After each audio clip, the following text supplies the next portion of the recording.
Welcome, friends and neighbors, to neighbors, sure, to, to a Amazing special start. little side Perfect episode. start. Fuck off. Um, we're just gonna do a quick little session to get our good friend Calc and their badass rogue Kikyo up to speed. So, She's not a badass yet. I think she's a badass. Oh, So, thank you. you're welcome. Why don't you, Calc? Why don't you give us a chance and go ahead and describe Kikyo for us? Awesome. Okay. So, do you think I should do appearance? I should probably do appearance first, right? All right. Yeah, give me some So appearance. Kikyo is a half elf. She, her pronouns. She is 5'3" in height, so just kind of very average height for I think a half elf woman. 20 years old because college, yay. And she's a smaller young woman with long straight black hair, which usually has in a high ponytail in the back of her head. She always keeps very good care of her hair. It's always very neat. It's always very very well brushed and straight and everything. And she ties it back with some very nice, I guess, what's the word? Ties? Yeah. Ponytail Uh, over? Sure. Exactly. Speaking of appearance, her clothes and everything is befitting that of her station as a daughter of the leading military might, the family that currently leads the Abemoto clan, that currently leads the White Claw Mercenary Guild that's kind of taken over as the military might of Sasitatu. So she's always dressed immaculately. There's never a speck of dust on your clothes, nor a wrinkle, and if it were, it would be banished immediately. Kikyo is deaf and mute, and something that is kind of a visual representation of her disability is this very large red birthmark covering the right half of her face, which goes down her neck to her right shoulder and then down her back. Despite that, she tries her best to not let it bother her and is always like in a prim and proper posture, so to speak. So you will not be hearing a character voice from me or from Kikyo this Campagne. Campagne. Campagne. Campagna. So she speaks mainly through sign language, and if she happens to be talking to someone who doesn't understand sign language, can't read it, then hopefully her translator is there. If not, that kind of sucks. Kind of sucks for her. Does kind of suck. But I'm Um, sure we'll figure that out. to describe where she comes from, if I should do that, Well, she comes from the nation of Satsutatsu, which is very heavily inspired off of Japanese culture. Um, Specifically feudal Japan, before it was basically invaded by Western culture, which we can all agree was a bad thing. The nation itself is currently very magical. We decided that eons past, a Fae-like creature of great power made a pact with the leader at the time, which infused the land of Sasitatu, the nation, with incredible magic. So most of the people born there are born with some sort of, at least a little bit of latent magical ability. And there are a lot of magical creatures and plants, fauna, etc. So they don't really rely on technology like some other nations would, because they don't need to. Magic fills all the requirements for them. And because of that, their military might is also very dependent on magical soldiers. So while yes, of course, they have people who are good at martial fighting, they always supplement their martial skill with magical techniques, etc. I think it is important to note that up until recently, Sasitatu has been very imperialistic, trying to expand its domain, and only recently has actually kind of started to chill out a bit and not fight the world, including Venezuela's nation. So I boys think and we blessings. decided that they had a non-aggression pact like within the last 2 decades, just very, very recently. Yeah, so I think how old do we think Zenazura is actually? She's your character, my dove. She is your character. Fuck, I probably want to say early 20s, actually. Like, she's young. Yeah. So basically, both of them were raised by a culture that kind of trash talks the other. Yeah. Lovely. Propaganda and that sort of stuff. So I would Okay, say I put her at Azura 22. Azura, I would say even more so, because one of your older siblings died in a conflict with with Kikyo's country. Oh yeah, so I kind of have a personal stake. Like it's something I've probably been told like to not try to hold it against other like people from that nation, but it's like it's also like kind of baked into my culture to still do that. And I would probably reckon that like Sasitatu is probably bigger than Zenazura's nation, but Zenazura is like also their nation. What's your nation's name again? It's Usana. Usana? Mm-hmm. Is it's industrial revolutionized, so they got good weapons. They have a metal ship. So even though they're smaller, they can fight very good. They can indeed. I have a metal warship and an iPhone. Yeah. So the I think the non-aggression pact is like your magic fireball is too good, your battleship too good. This is destroying everything. We need to stop. Yeah. Take a break. Chill the fuck out. But we're not. Neither of us are gonna like it. I mean, exactly. And of course, neither of our characters were ever directly involved in that conflict, especially not Kikyo, who is seen by her family as weak for having no magical talent and for her disability. But still, they were raised by those cultures too. Yeah. Oh yeah. Very, very, very, very good stuff.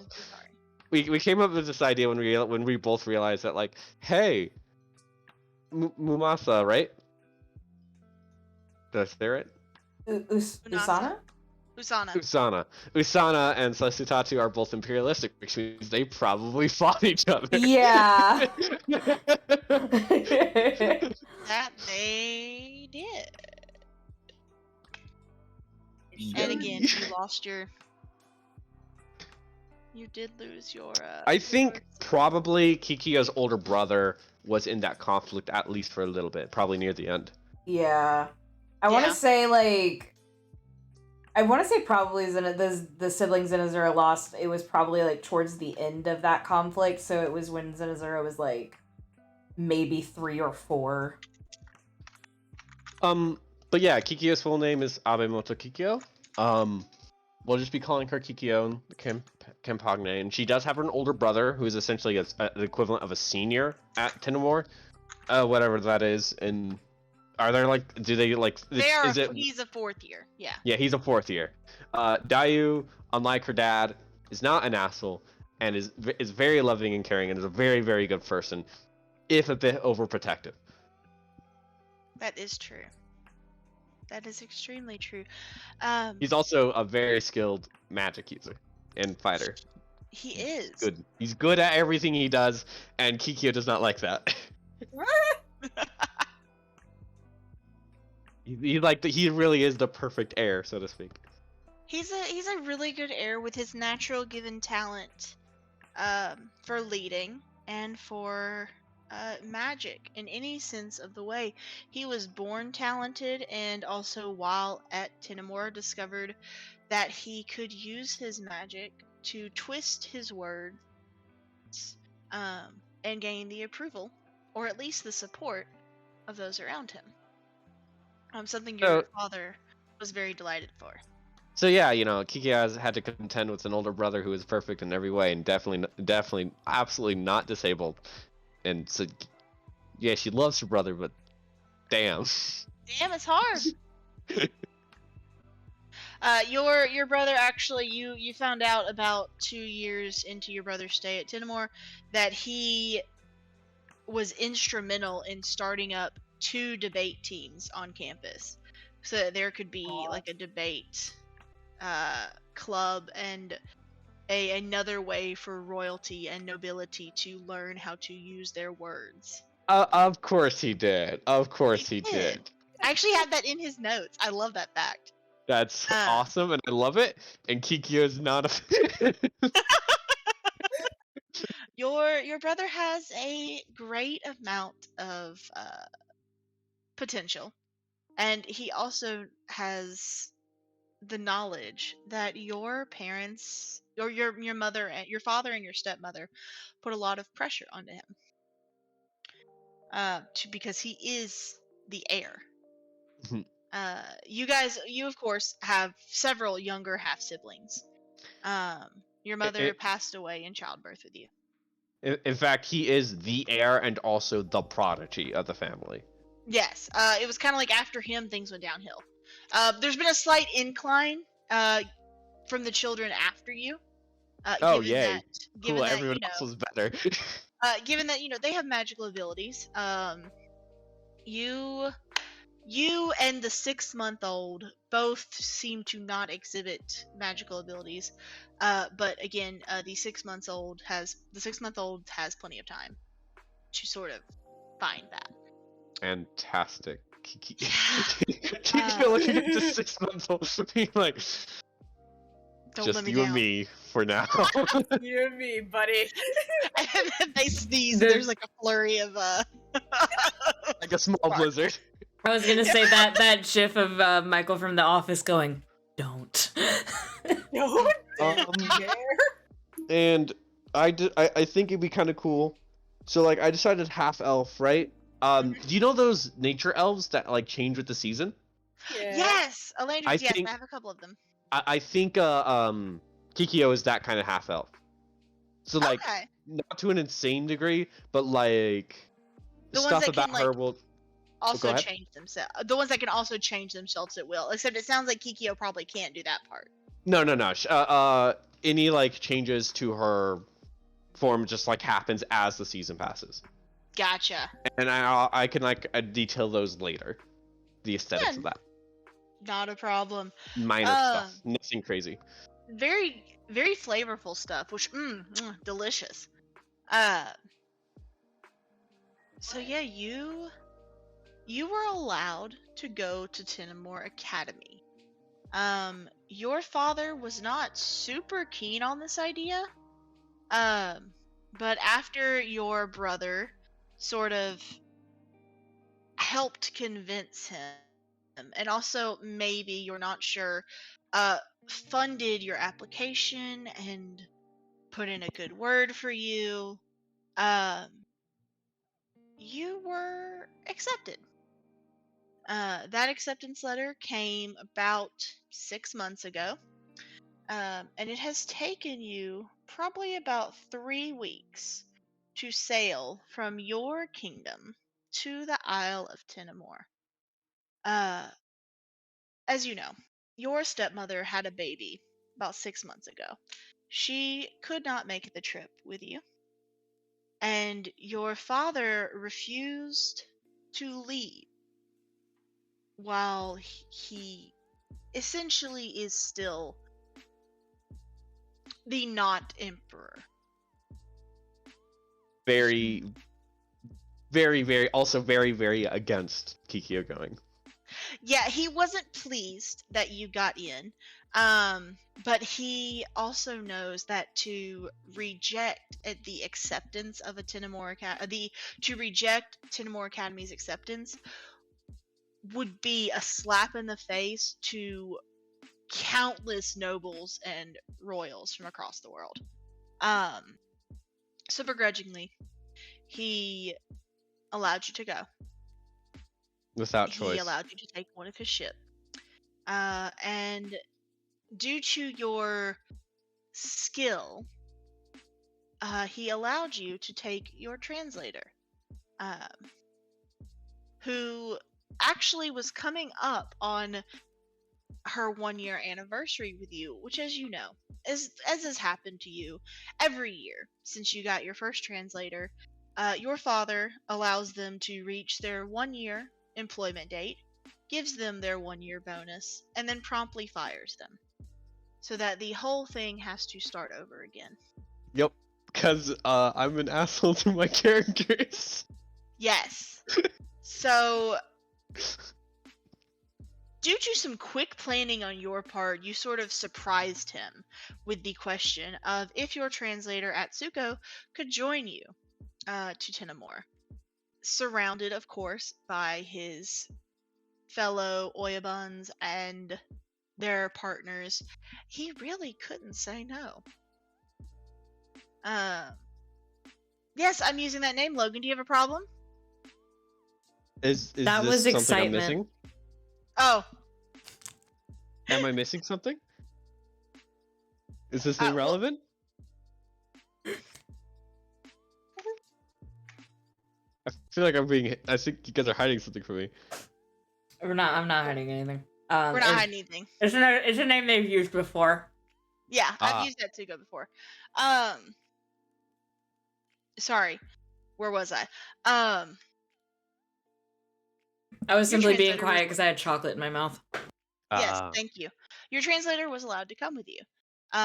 So it was the two of you, your pet fox, which your translator lovingly refers to as no name or no or anything like that, because there is no reason for you to give it a name.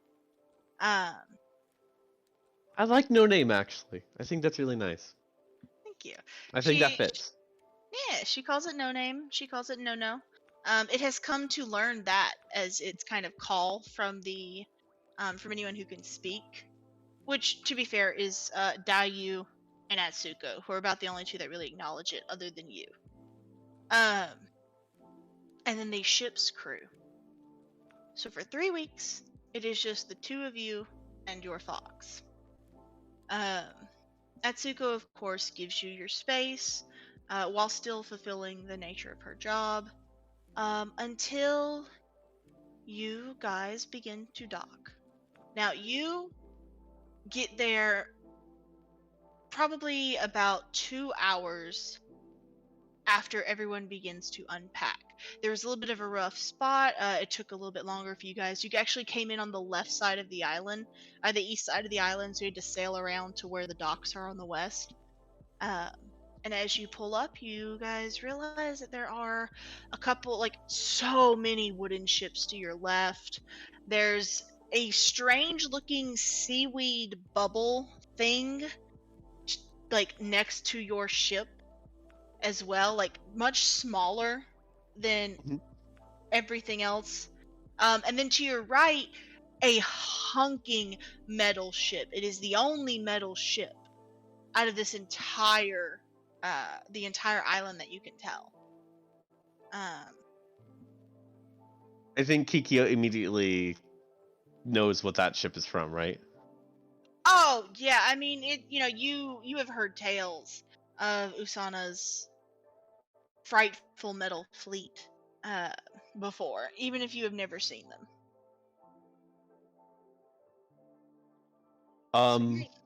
Kikyo spends a significant amount of time staring up at the metal behemoth before realizing that it's time to get moving. Yes, your Logan. Logan.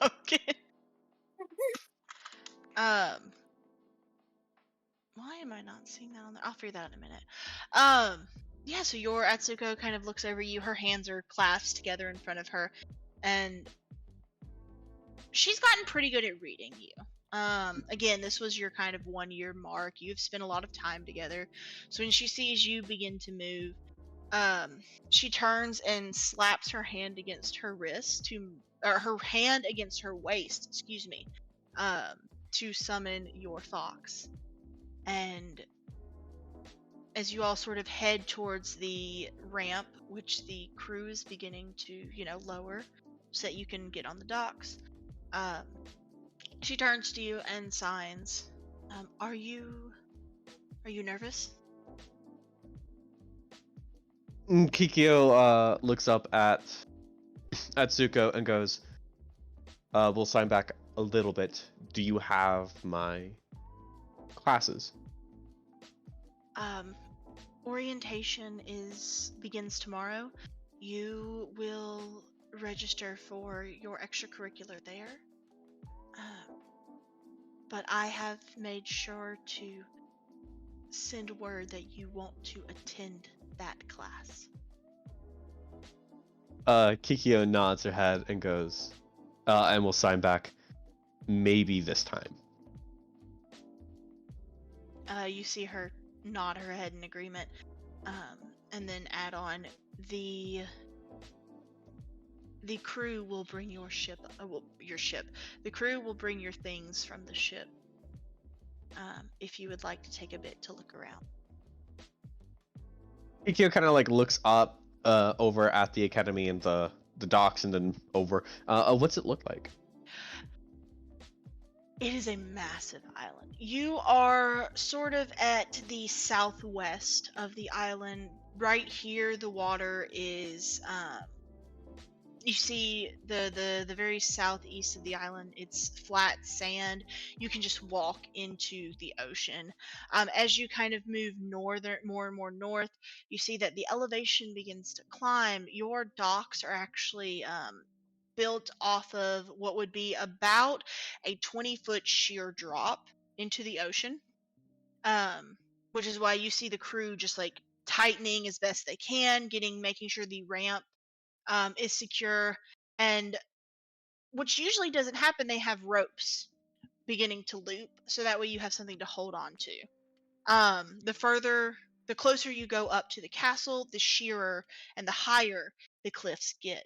The castle itself, you can see from where you are, is built literally on top of one of these sheer cliffs. It almost seems as though it grew naturally um, from this cliff face. And behind it, you can see the northern curve of the isle where the mountains have built up to sort of block the view of the sun from the dormant volcano that rests at the north center of the island. All around you, there are thick forests, and again, like I said, the beach to the southeast.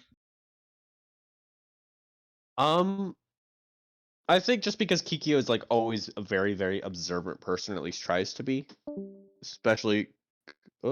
Oh, that was the mailbot, the song bot. Mailman died. Mailman died. Why? Mailbot. Not again. Not again. I can't needed do it that again. music for my marketability. For your marketability.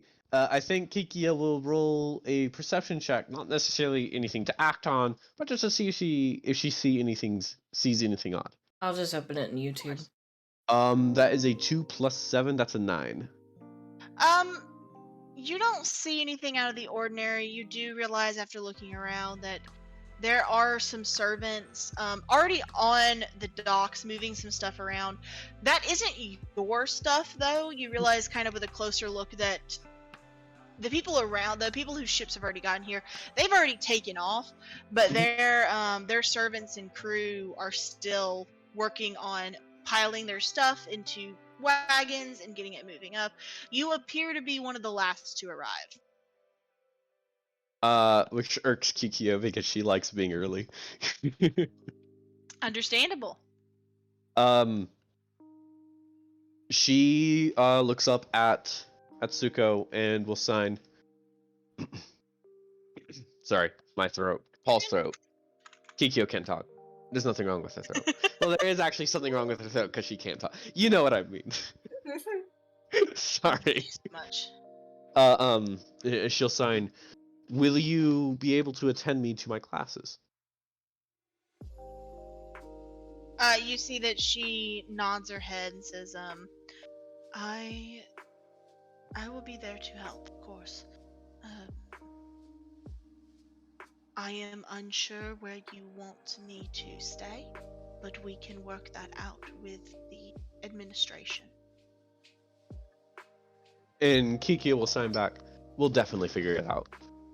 I am excited to finally get off the ship. Let's look around. Of course. You guys walk down the ramp onto the docks. The captain, he doesn't like hold your hand and guide you across the dock. But you see that he kind of stands behind Atsuko with his hand like near the small of her back to make sure neither of you fall off the docks. I think Kikyo, having never really left the grounds of which she was born, like I guess the palace, and having never really left her homeland at all, this being really the first time she's ever been out, is very, very nervous and holds Atsuko's hand as she walks down. Oh yeah, Atsuko, hold your hand without question. I think she also knows that like that's. I don't know if this is how it is for you, but it seems as though she realizes like that is kind of a big deal. I mean, like one, that's how you speak, and that's how you you know she can talk to you. So that's a moment of like allowing a moment of weakness to embrace this sort of new lifestyle that's coming. Oh, especially when like you're not allowed to show weakness in her house. Yeah, in her family. Yeah. So you guys again get to the dock, step off of the dock so that the crew can begin to get your stuff. As Atsuko takes a moment to look. Go ahead. I'm sorry. Yeah, I think Kiki is just happy that someone she knows is here. Yeah. I forgot what I was gonna say. My brain is gone.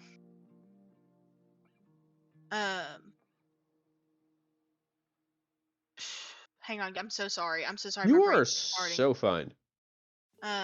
You know, you feel she gives your hand a little squeeze.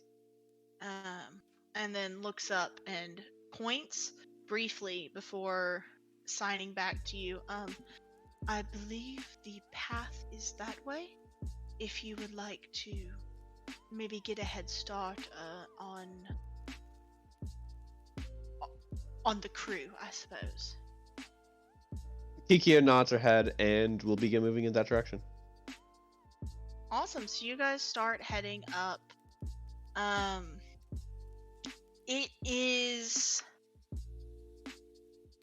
different. You obviously come from an island nation. You know the smell of the sea, the feel of the salt on your cheeks. But the climate here is different from what you're used to. It's more temperate, I guess. That's a good way to describe it. Yeah, you can feel the humidity, which today is not actually a bad day. It feels nice almost. It's a welcome change. There were worse days on the ship. Yeah, there were way worse days on the ship. There were actually, like I said, there was a really bad storm like on the way over. Kind of when you were about 2 or 3 days out. That left the humidity sort of clinging to your skin, and that has since dissipated as you guys begin to head up the side of the cliff. Now, this pathway is about 15 feet from the edge of the cliff, so there's no slipping and falling off. But you do notice as you begin to climb that you are in fact climbing. You are essentially going up a, not steep, but you are going up the side of a island mountain to reach the castle. How high up does it go? Your ears pop. Great. Yeah, your ears pop, and you even see Atsuko reach into her ear, like, with a finger and wiggle it, you know, like, trying to get that pressure to release. Excuse me. Before looking at you and sort of giving a sheepish smile. Kikyo will shyly smile back and continue making her way forward. It takes you probably about 2 hours to reach the sort of crest the isle and allow the castle to come in full view. the grounds are sprawling. Like you notice sort of you imagine this whole place used to be forest before it was sort of maintained a little bit. You can see where the forest skirts the edge of the path and then curls almost in this giant C shape to cup the grounds of the academy. You see students of not all races, but quite a bit, either sitting and talking on like a blanket. You see a kinku sort of practicing with their voice. You see 2 or 3 students walking by with what appear to be either some sort of pet or familiar. And in front of you is the castle itself. White marble mixed with this sort of graying stone that towers above you. You see ivy covered walls just as far as you I can't fucking speak. Ivy covered walls, and in the very center there is a courtyard.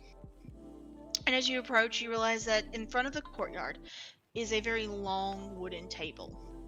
And sitting at the table is would Kikyo know what an Azamar is? She has never seen one, but I think she's very well read, very well learned. So she would definitely know what an Azamar is. She's never seen one before, though. So in front of you is an Azamar. She does not appear to have the telltale wings, although, as you know, wings can be summoned. If they are not physical, they can be summoned or dismissed. Her skin is porcelain, and I don't like I was telling the others. I don't just mean color. I mean, it looks as though if you kind of tapped her skin, it would shatter. She's got this dark black hair, bright blue eyes and mouth that light up as she speaks. And as she turns to face you while you approach, you see that she is not blinking. And Atsuko looks at you and says something to her, and she replies back. And Atsuko looks at you and says, "Go ahead." Kikyo can read lips. Oh, okay. She says, can I have your name? I'm sorry. May I have your name? And you see, Atsuko signs.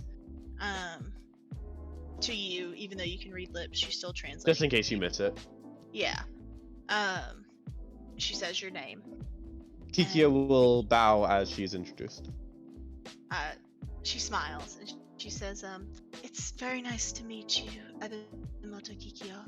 We've been looking forward to your approach. I am Linari Herath. I will be your librarian. And oh yes, let me." And you see her extend both of her hands over this tray that she has sort of pulled out. What are the movable trays called? Drawers. This drawer that she has pulled out. And after a moment of moving her fingers, she pulls both hands back into a fist, and you see 2 keys fly into her hands. As she looks and she says, "Okay, you have been, your father sent word that you were not to, you will not have a roommate. Is that alright?" Is she basically saying that her translator can't stay with her? She is saying after do you ask that? Yes. Linari shakes her head and says, No, what I'm saying is your father specifically requested that you do not have a student for a roommate. That Kiki you will want a solitary room. Kiki will sound back, "That's alright." Excellent. And she hands you both keys. That will get you up to your room. I assume you will need directions. One moment. Darling! Caldery! And there's a moment of quiet, and then you see a stone-skinned woman about your age come around the corner, and she looks over at you and she's like, "Oh, yes, hi." And she lifts a hand and sort of awkwardly waves it at you. Are you looking for your room? Oh, uh, first years? And Lenari's, yes, first years. Do you have, oh, before I let you go, and she reaches through, fumbles again, offers you out a envelope, a very long, sort of manila envelope. All of your information for your classes are in this. We will have registration, tomorrow. Tomorrow afternoon, once after the tour. So you can pick your electives then. All students with magical abilities are required to take the Weave course. And those of you without will be taking a fighting course for your own self-preservation. Is that all right? Ikio, will say, will sign back, of course. I was expecting that and hoping for that. However, I can still take the Weave course without magical abilities. Is that right? After translating, Lenari says, "Oh, yes, of course. All you have to do is speak with the advisors tomorrow. Let them know. The first Weave course is more of a general history and a bit of understanding. There may be some practicality involved, but just explain to your professor your situation. We've done this before. They'll be able to help you out." She nods and bows again and then says, "Thank you. That's everything I wanted to know." Perfect. Colry here will show you to your rooms. You are on the 3rd floor of the first year tower. Kikyo thinks to herself, too many steps, too many stairs. I'm sorry, fourth floor. I apologize. Like, she can't, like, audibly sigh, but yeah. Or I guess she can breathe and the breathing has She can sound, but breathe it's... out. Yeah, she just Yeah. can't make the. She more makes Exactly. Yeah. So it's very quiet and subdued. Very quiet. So after that, she points over to Colry, who motions for you all to follow her. And she starts sort of talking while looking ahead, as she leads you through the courtyard, only to stop about 30 seconds later and then turn around and face you. And you just see her go, "Oh, right. I don't know if I can walk up 4 flights of stairs backwards, but I can try. That's Please." fine, just... You'll have to tell me at the top. Right, yes, of course, follow me. And she, to her credit, she tries to walk backwards. Doesn't do very well. And then eventually turns around forwards, but occasionally turns over her shoulder to reinforce the directions that you are taking. Okay. And then once you reach what appears to be a actual tower, like a circular tower, she stops and pulls out a key, and opens the first floor door and says, This is the common room. This is where you can pretty much bring anyone here to hang out. Anyone in your year has the key to the common room. Because this is how you get to the other rooms. And you can bring anyone here to hang out, study, do whatever you need. Just make sure they're gone by lights out. Is that good? Kiki will nod her head and say she understands. Well, Perfect. sign. Okay. This is where the keen mind feat really comes into handy because she just memorizes everywhere she goes. Yeah. So she'll never get lost. You guys are led up 1, 2, 3 flights of stairs to the 4th floor, where she knocks on the door, waits a second, and then stands back and motions and says, "You're gonna have to unlock this door. I don't have your key." Kikia will take the key, move forward, and unlock said door. Now, the way she opens the door is that she leans back in this really awkward way, just in case it's. No, I'm joking. The room explodes and you all die. I knew it. Now you open the door and it's a pretty large room. I mean, it's about the size of the common room. This is a circular tower. So each room is the same size as the one below it. You see 2 4-poster beds, unmade, pushed against opposite sides of the room.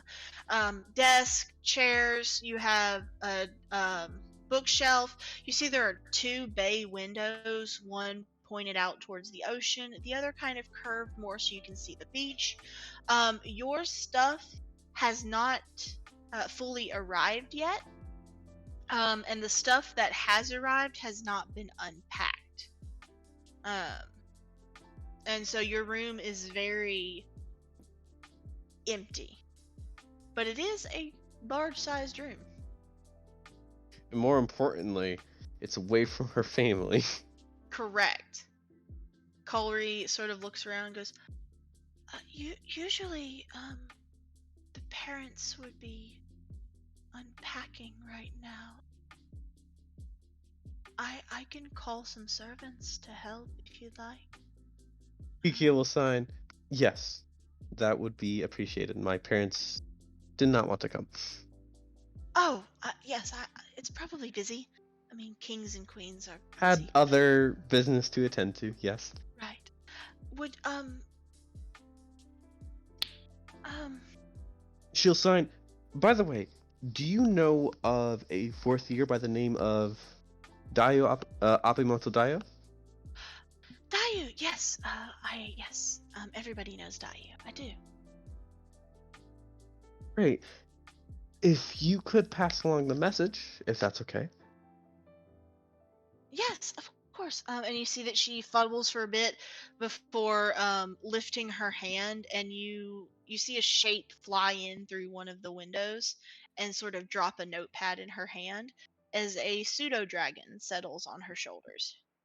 And she flips through her notepad and then grabs a pencil and is like, "Okay, what would you like?" If it's no trouble, just let him know that I've arrived and that's where he can find me. Of course, you are on the fourth floor of the town. I will be happy to let him know that. We'll have the banquet is at 6, so you've got a couple hours. Do you need anything? Do you need to meet your RAs? What are RAs? Sorry, residential assistants. Those are Sorry, I shouldn't have said RAs. I should have said No, RAs will work. The residential assistants, essentially in a normal college, they would be the people, the higher level students who would essentially make sure you guys weren't causing a ruckus past lights out, and who you came to if you had issues. In this situation, it's essentially that, except they are graduated students who did not return home. Ah, I didn't know that was an option. Yeah, I'm sure Kikyo didn't either. Yeah, I think Kikyo will actually question that. Oh, yeah, they are technically what we like to call successful failures. They passed all of their classes, but due to personal reasons or other political reasons, they just never went home. And so for their safety, we allowed them to be employed here to watch after younger students.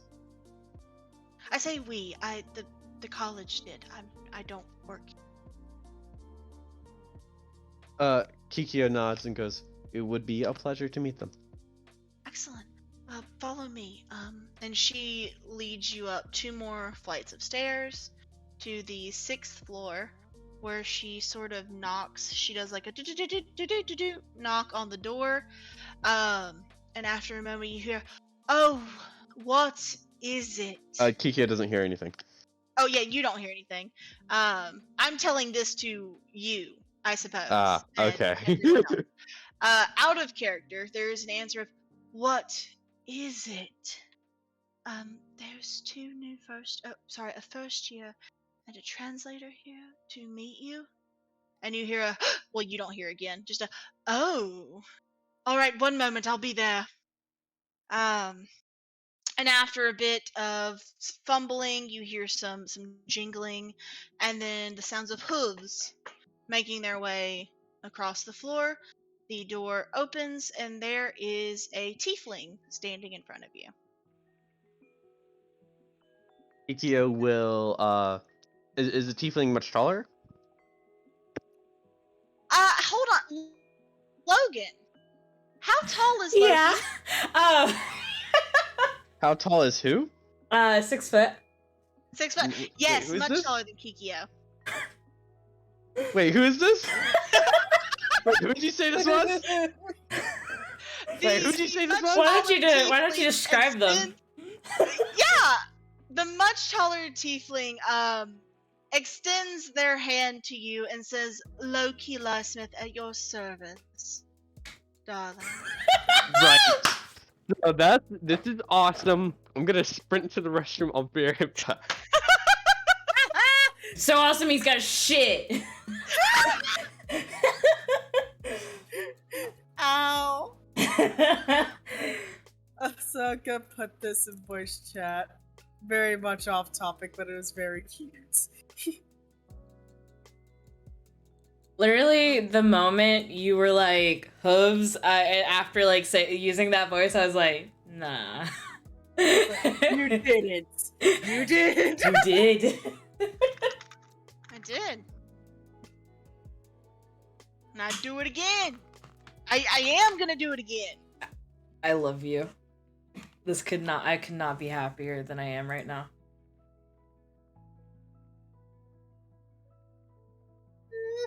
Listen, I better see a Thor Loki duo. I'm just saying.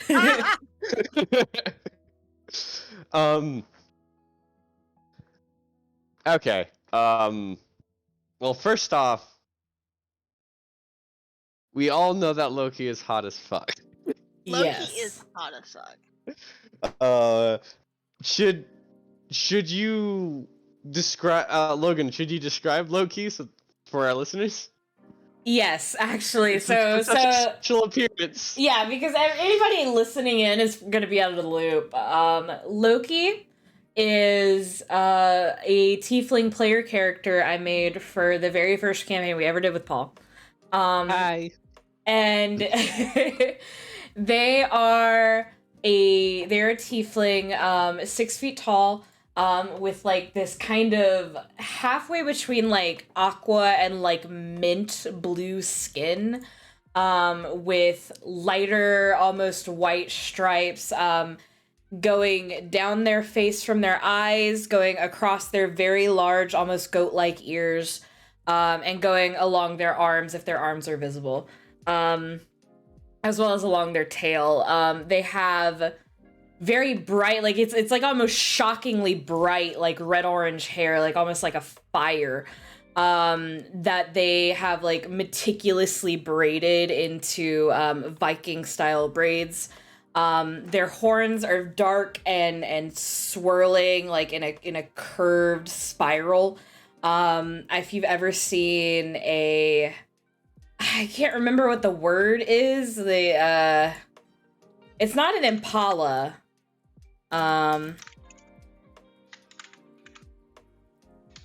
It's not an impala, but it's like a spiral. Yeah, it's like almost like a corkscrew spiral, and it's based off of an African animal. I can't remember which one right now. One of which has a copper like ring decorating it like towards the base, which you might imagine was probably pretty hard to get on. It was. And I also want to state this: Kiki is very absolutely absolutely a fucking shut-in who doesn't see people like this ever. So her the visual response, a visual surprise, is very apparent for like a solid 5 seconds before she composes herself. Last thing, description wise, is Loki does have a tail, and it is long, not quite prehensile, but almost, and it has a tuft on the end that matches their hair. And there are also some bands with jewelry, which, although Kikyo can't hear it, your translator did hear the jingling as the door opened. I think, like as Kikia like takes a couple seconds to like compose herself, her face goes a bit red, like blushing, and then shakes her head and then starts signing. My name is Abemoto Kikyo. Pleasure to meet you. Bows. Oh. Well, pardon me for being. One moment, and you see they curtsy low. She's like, "It is an honor to meet you as well. You are, let me guess, Dayu's little sister, yes?" She responds with like pauses, not liking being Dayu's little sister, but then says yes. She doesn't say that, but yeah. Yeah. Oh, well, I see the resemblance. Dayu was a pleasure to work with. So I imagine you will be much of the same. Um, You there's, worked with my brother? yes, of course, your brother and I, he was actually here. I was his RA the first year. His first year. I trust you won't give me any trouble either. But if you do, I won't tell anyone. You know that's literally our job, Loki! Her she was already in proper posture, but her back straightens more and goes, absolutely not.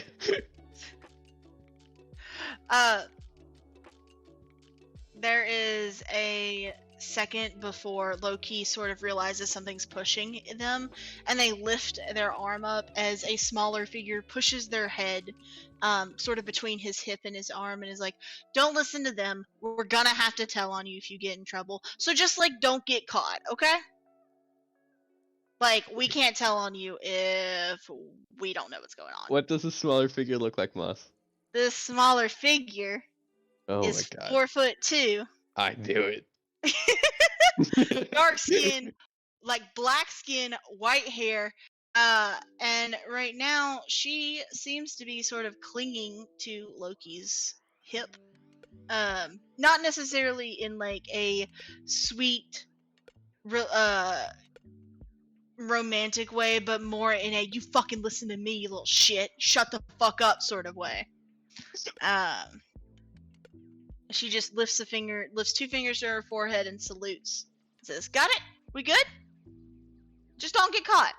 Kikyo shakes her head and goes, I would never dream of doing anything of the sort. Sweet. I love it when kids don't get caught. That makes our job so much easier. No, you're right. It really does. So, just be cool. Kikyo will ask, yes, fucking love Loki. Anyways, Kikyo will ask, by the way, is there a place for those such as translators or attendants that Atsuko will be able to stay at? Oh, that might be a question for Linari? No, Rain. Rain's gonna have to talk. I'm sorry, Professor Akimbrel. Unless, I mean, you want her staying in your room. In which case, not our problem. I mean, technically it is our problem, but never mind. I would talk to the headmaster if you want her staying elsewhere. We probably have to clear her out of room. You know, the like. Kikyo will look up at Atsuko and go, it's up to you. She will sign back. No, it's up to you. This is the first time you sort of gotten your own space, I don't want to invade it.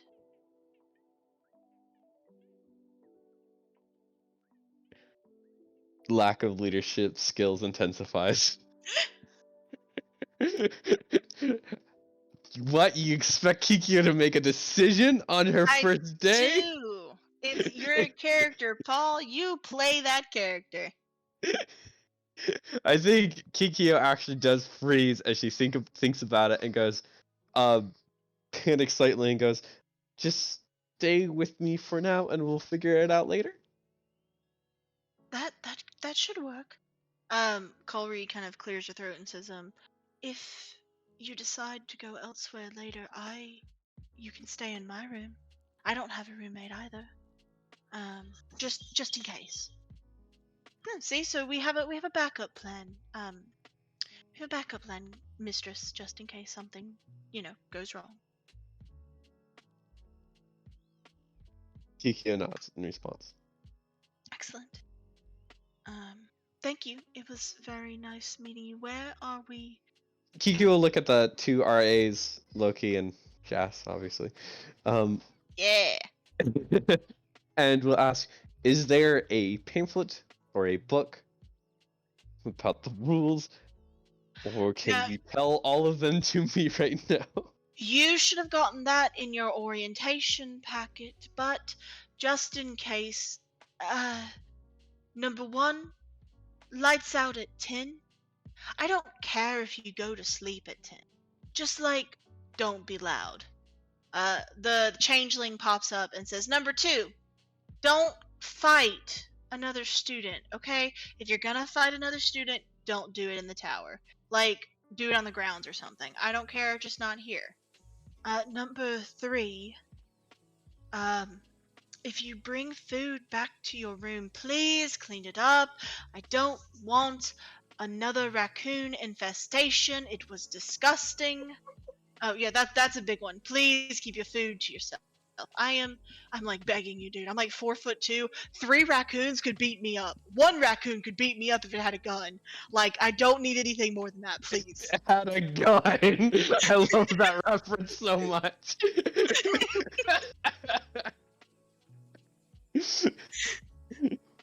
So just, be courteous, be cool. Yeah, be courteous, be cool, and be on your best behavior. If you're going to drink, do it in your room. We don't want anybody horseback riding and drinking, Kikyo doesn't know how to respond to how lackadaisical these two are. Because she was expecting a rigid structure and rules. So she just nods, says understood, and says, Atsuka, let's get going. Hang on just 1 second. Also, I was not expecting all these letters to war references. So before the campaign happened, I literally told Moss, I was like, hey, Moss. And I did not say this with the intent of use my characters, but I said this with just letting them know if they ever wanted to. I told them, hey, Moss, if you ever wanted to use one of my player characters as a fill for an NPC, if you couldn't come up with one or if you just wanted to use them, go ahead, I trust you. And Moss was like, noted. Don't worry, it's not just letters to war. I actually have had these 2 planned as the RAs. The original group, the group yesterday didn't actually go and meet their RAs.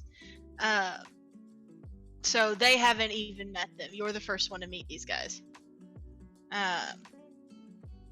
But there will be I got you.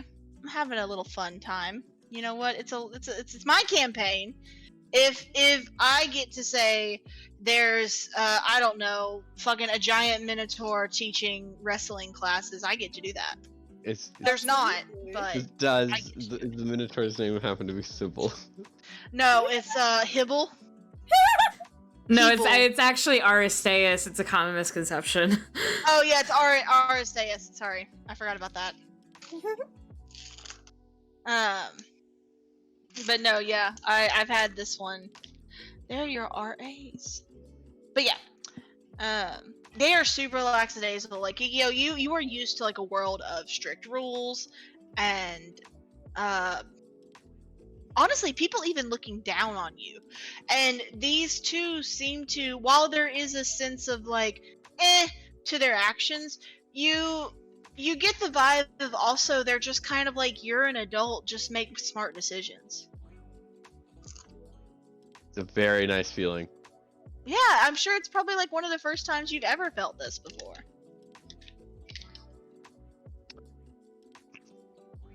But Kikyo does Kikyo have to go to orientation now, or is there anything else? Yeah, there is one more thing. Okay. You guys eventually disperse, go back to your room, and you wait until dinner. This is the last thing that happens before the last session ended, so you'll be caught up after this. Awesome. You go to dinner. We eat food. That's the there- end of the session. Great. It's a huge banquet in this huge hall. You see a lot of the tables have been sort of magically split so that individual families can sit with each other. You see that there are a couple other people sitting with like parental units or what is the guardians. But the majority of people actually seem to be sitting with people their own age.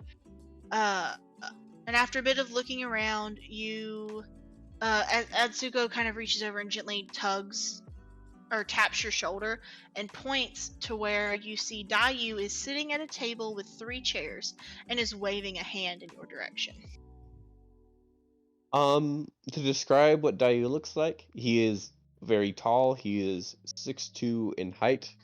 Like Kikyo, he shares the same hair color, which is just a simple dark black, with brown eyes. However, Dayu is also very fucking handsome. A very athletic build.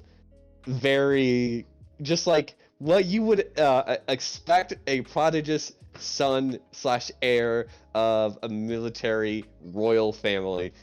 The perfect version of that.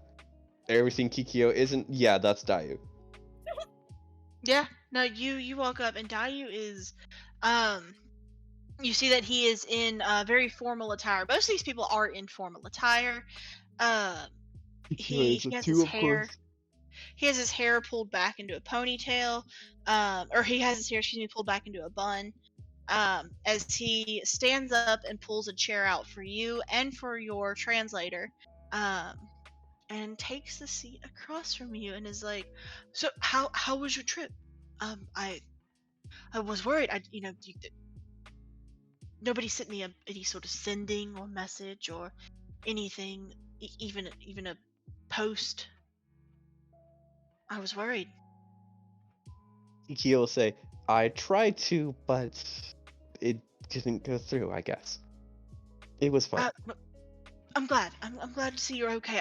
Like I said, I worry. I mean, 3 weeks on the ocean, nobody's heard from you. You never know what could happen. You were fine, weren't you? Oh yes, of course. I mean, I'm sorry. I don't know if they've explained this to you. Every year during the first day of orientation, the gates close essentially. No one can get in or out of Tidamore after that happens. So I'm fine. Nobody can attack us. Nobody can hurt us. So I'm great. I was just worried about you because of, the ocean. He looks genuinely concerned.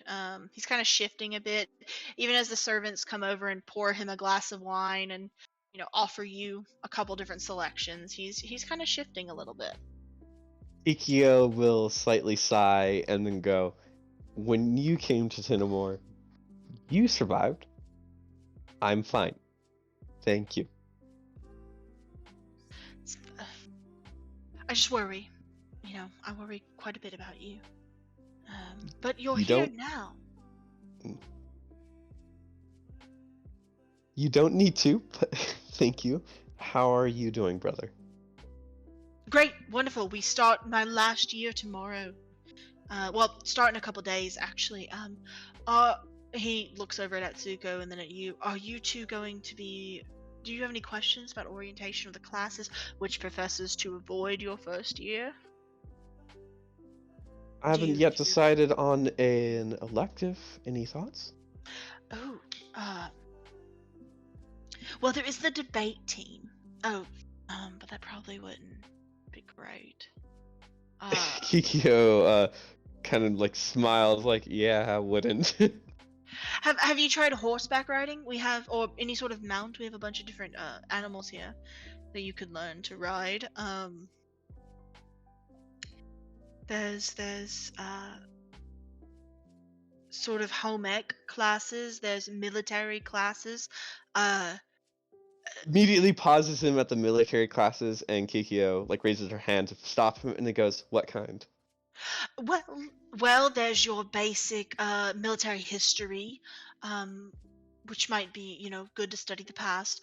There is the option to sort of talk about military tactics, sort of hit the highs and lows of current nations. There is one of the classes I'm taking this year actually is negotiations. So trying to find a way to end conflict before it starts or end it before it gets too bad. There's quite a bit. I'm sure anything you want, we can offer in the way of military. Kiki will nod her head and goes, "Thank you. That'll do. Yeah. You don't need to tell me anymore." Got it. You see hors d'oeuvres beginning to get passed out, but before your brother can open his mouth to say anything else, there is a that sort of echoes around this hall. You of course don't hear it, but Atsuko taps your shoulder and Kiki is also paying attention to everyone around her, so as they all like turn their head towards the voice, she would too. perfect. Yeah, so you turn your head and you see a your second Azamar of the day. You're going like 2 for 2 right now. They are sort of less flashy than the one you met earlier. This sort of cream colored skin, green hair, green eyebrows, very like pastel pale green. Their dress seems to match the same shade as their hair. Large white owl wings. And you see in their hand, they have a large orb, which has this acid green splatter through the middle. And they hold it up to their mouth and they say, is this thing on? Can you all hear me? Hello? Oh, perfect. Hello, everyone. Good evening. I hope you all are having a great time. My name is Headmaster Rain Akimbrel. You can call me Professor Akimbrel. I would just like to welcome you all to your first year at Tinamore Academy, and welcome back our returning students. They lift a hand and sort of motion out. You see a couple of the older students sort of like lift a hand or like flash some finger guns. Like there's a little ripple of emotion through the crowd. Emotion's a loose term, but you know what I mean. Mm-hmm. All the while, of course, Atsuko is translating this for you. I know that for many of you here, parents, guardians, this is an emotional time. You are literally offering us the future of your nations.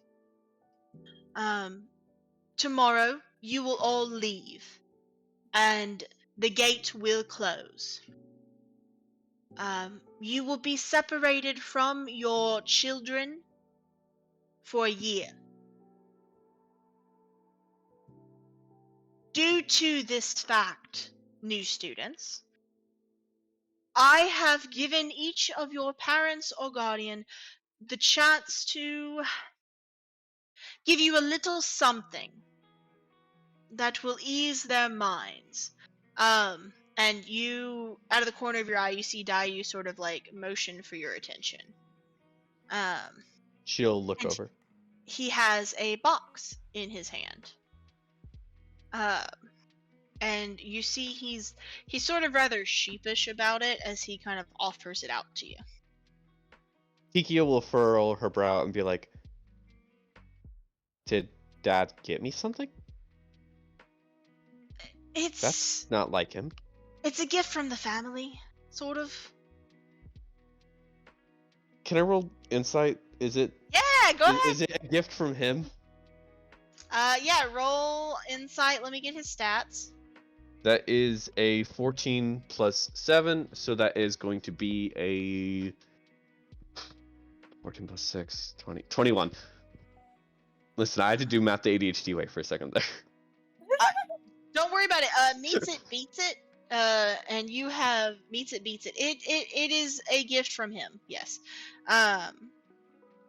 It seems to be a gift from your brother. She nods, a little bit disappointed, but also happy that her brother thought of her, and takes the box. What's it feel like? It is a very small box. It's about 2 inches by 2 inches by 2 inches. In your hand. It's got that kind of velvet, almost sort of outside. And there is a little bow kind of keeping the lid on. She smiles, she cocks her head and smiles at the bow, and then kind of drawstrings it off, and then opens the little box. I'm sending something to your inbox, to your DMs. You open the box and find a very simple, plain, silver ring inside of it. That fucking name. I love you so much, Moss. Mwah. That is such a perfect name. I'm gonna be honest. Thank you. For those, go ahead. Am I allowed to share it? Yeah, go ahead. I forgot to say that. Everybody else got to read theirs out loud, so please, by all means. Yeah. So it's the silver ring with the awesome picture. It's called Abemoto's Ambition, which is very, very perfect for Kiki because she's being very ambitious just by being here. Read what it does. The ring forged from a brother's love. It grants the user a +1 to acrobatics checks. Yup. So your brother looks a little sheepish as you look it over, and he's like, I know it's like not, excuse me, I know it's not like the other kings and queens and diplomats can present here, but I made it myself and enchanted it myself, and I thought you would like it. I hope you like it, anyways. She smiles at it and slips it on. Oh, go ahead and be sure to add that to your character sheet. And as you slip your ring on, you kind of... I'm just trying to figure out how to do that. Logan can show you when this is done. Or I can too. As you guys sort of, as you put the ring on, you look around and you see the other people who are sitting with their families. Most of them are doing the same. You see a half-orc slipping on this massive ring with like a shield in front of it. You can't quite tell what a dragonborn is slipping on, but you see that it's very dainty and small. It seems to be that every first year has a ring to put on. Roll me a perception check, if you will. First? Yeah. That is a 8 plus 7, 15. Yeah, it's not hard to spot. You realize, first by looking at your brother's finger, but then by kind of looking around you, most students have a ring that they are wearing. That they all sort of, some of them seem to like finger in this moment, and play with. And as that happens, you once again see the Azamar stand, lift their orb once more to their face and say, I hope you all have a wonderful night. I will leave you be. I know there is, you all have conversations to have and dinners to enjoy. So I will let you be for the night, and I want to welcome you all once again to Tenemore Academy, and I hope this year is the best we have had yet. welcome new students. And you see they throw the orb up in the air. It shatters. Green confetti begins to fall, and when you look down, they are gone. And that is where we left off with the others. So that is where we will pick up next session. That is awesome. That was really cool. You did a really good job. Thank you for catching me up. No problem, Bob. Now I gotta figure out a way how to edit my. Let me see, Logan. Yeah. Will you? I saw that you already figured out how to put the thing on. Will you show? I added the item. I'm trying to figure out how to edit my acrobatics skill. Oh, here, I can do that. I don't know how to do that one. I can do it. Hang There's. on. Well, I want to do it myself. Okay, yeah, no, I'm gonna show you. Give me just 1 second to. Oh, there it is. I found it. Oh, cool. You've already got it. Cool.